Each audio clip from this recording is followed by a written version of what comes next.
बिस्मिल्लाहिर्रहमानिर्रहीम।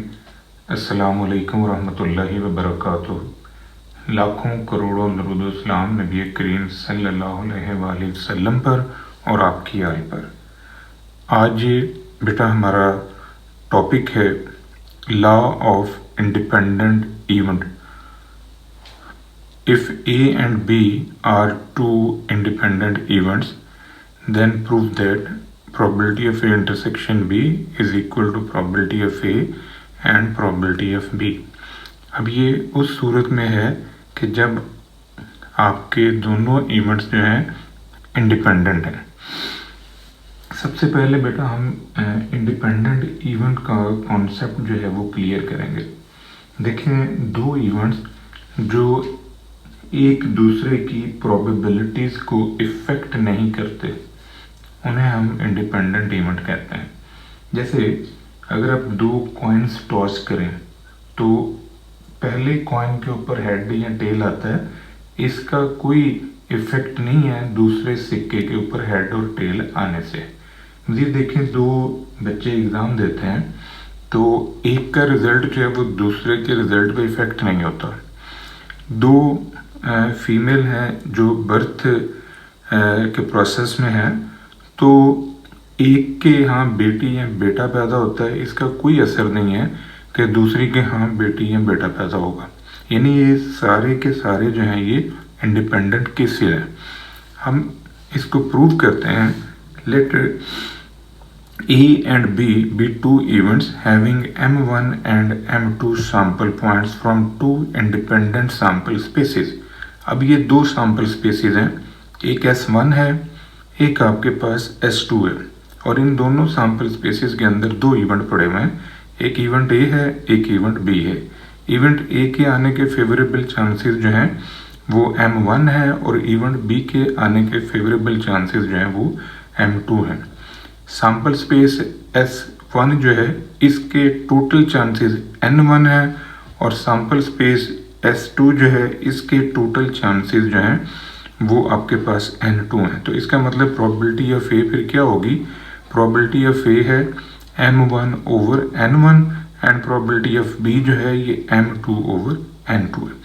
तो आप नोट करें कि अगर हम ये दोनों एक्सपेरिमेंट जो सेपरेट फॉर्म में परफॉर्म कर रहे हैं, अगर हम इनको जॉइंट परफॉर्म करें, मसलन फ़र्ज़ करो बेटा कि ये एक सिक्के का एक्सपेरिमेंट है, ये लूडो के दाने का एक्सपेरिमेंट, तो इसके पॉसिबल रिजल्ट्स दो हैं, हेड और टेल, और इस लूडो के दाने के पॉसिबल रिजल्ट्स जो हैं वो 1 2 3 4 5 6 यानी 6 हैं।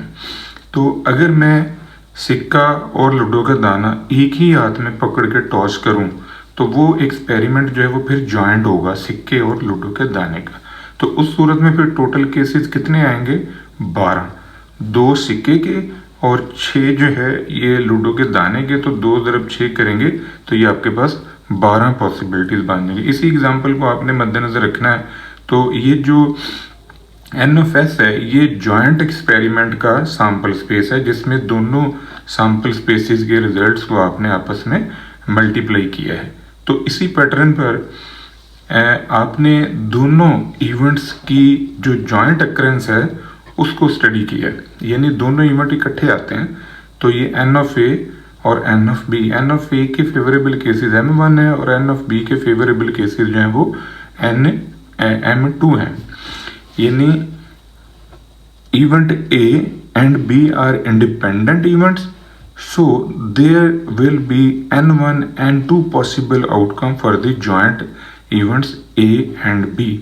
A favorable cases for both events A and B are M1 and M2। जैसे आपने सैम्पल स्पेस जॉइंट की और दोनों सैम्पल स्पेसिस के रिजल्ट्स को आपस में मल्टीप्लाई करके जॉइंट सैम्पल स्पेस जनरेट की, बिल्कुल इसी पैटर्न पर जो दोनों फेवरेबल केसेस हैं इवेंट A और इवेंट B के, उनको आपस में मल्टीप्लाई करके आपने इनकी जॉइंट अक्रेंस या जॉइंट फेवरेबल केसेस आपने A और B के निकाले। तो probability of A intersection B क्या होगा? Probability of A intersection B जो है ये रेशियो है between favourable cases and total cases. अब जो फेवरेबल केसेस हैं इवेंट A और B के वो है M1 इंटू M2 और N of S total cases हैं, तो टोटल केसेस आपके पास हैं N1 इंटू N2। ये दोनों जो हैं ये आप उठा के यहाँ पर लें। अब M1 को N1 के साथ अटैच कर लें, M2 को N2 के साथ अटैच कर लें, तो ये जो है ये प्रोबेबिलिटी ऑफ A है और ये वाली जो है ये प्रोबेबिलिटी ऑफ B है। अगर हमारे इवेंट इंडिपेंडेंट हैं तो इस सिचुएशन के अंदर ये जो इनका जॉइंट अकरेंस है A और B, A इंटरसेक्शन B, इसको आप ब्रेक कर सकते हो इस फॉर्म के अंदर। अब यही स्टेटमेंट जो आपने दो इवेंट्स पे लगाई है, अगर हम इसी स्टेटमेंट को n पॉसिबल इवेंट्स के ऊपर लगाएं जो कि सारे के सारे इंडिपेंडेंट हैं, यानी शर्त ये है कि जिनके ऊपर आप ये थ्योरम अप्लाई कर रहे हो वो इवेंट्स इंडिपेंडेंट है। जैसे देखें, आपने एक सिक्का टॉस किया, इस सिक्के के ऊपर हेड या टेल आता है, इसका रिजल्ट दूसरे पे इफेक्ट नहीं करता। दूसरा सिक्का आपने टॉस किया, उस पे हेड टेल आ रहा है।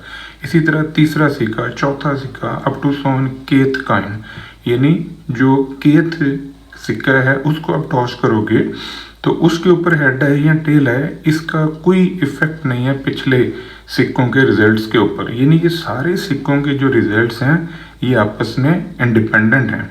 तो फिर अगर आप के इंडिपेंडेंट इवेंट्स को स्टडी करें या आप n इंडिपेंडेंट इवेंट्स को स्टडी करें तो फिर क्या होगा, if A1, A2 up to AN are n independent events, then A1 intersection A2 intersection AN, ये सारे के सारे जो हैं ये इंडिविजुअल प्रोडक्ट में आ जाएंगे, probability of A1, probability of A2 and so on probability of AN। अब ये सारी प्रोबेबिलिटीज जो हैं ये आपस में मल्टीप्लाई हो रही हैं, तो आप इनको बेटा कलेक्टिव फॉर्म में ऐसे लिख सकते हो, pi i varies 1 up to n probability of AI। यहाँ पर i की वैल्यू 1 रखें, ये पहला प्रोबेबिलिटी खुल जाएगा, ये यहाँ पर आप 2 रखें तो ये दूसरा प्रोबेबिलिटी खुलेगा एंड सो ऑन n रख दें तो ये लास्ट वन प्रोबेबिलिटी खुल जाएगा। अब ये नोटिस करो बेटा कि यहाँ मैंने पाई लिखा है, पाई इस वजह से लिखा है कि पाई का सिंबल जो है प्रोबेबिलिटी को मल्टीप्लाई कर रहा है, यानी ये जो सिंबल पाई है ये इस्तेमाल किया जाता है प्रोडक्ट के लिए, और जो समेशन का सिंबल होता है सिग्मा वो इस्तेमाल किया जाता है प्रोबेबिलिटीज को सम अप करने के लिए। यानी फ्रीक्वेंसीज हों या प्रोबेबिलिटीज हैं उनको सम अप करना हो तो यहाँ पर हम सिंबल समेशन का यूज़ करते हैं। अगर ज़रब देनी है तो फिर हम यहाँ पर सिंबल पाई का यूज़ करें। तो ये सारी जो प्रोबेबिलिटीज़ हैं मुख्तलिफ इवेंट्स की, इनको आपने प्रोडक्ट फॉर्म के अंदर कलेक्टिवली ऐसे लिखा हुआ है। तो ये था बेटा आज का हमारा टॉपिक। दुआओं में याद रखिएगा, इंशाल्लाह अगली वीडियो के साथ फिर हाजिर होंगे। फी अमान अल्लाह।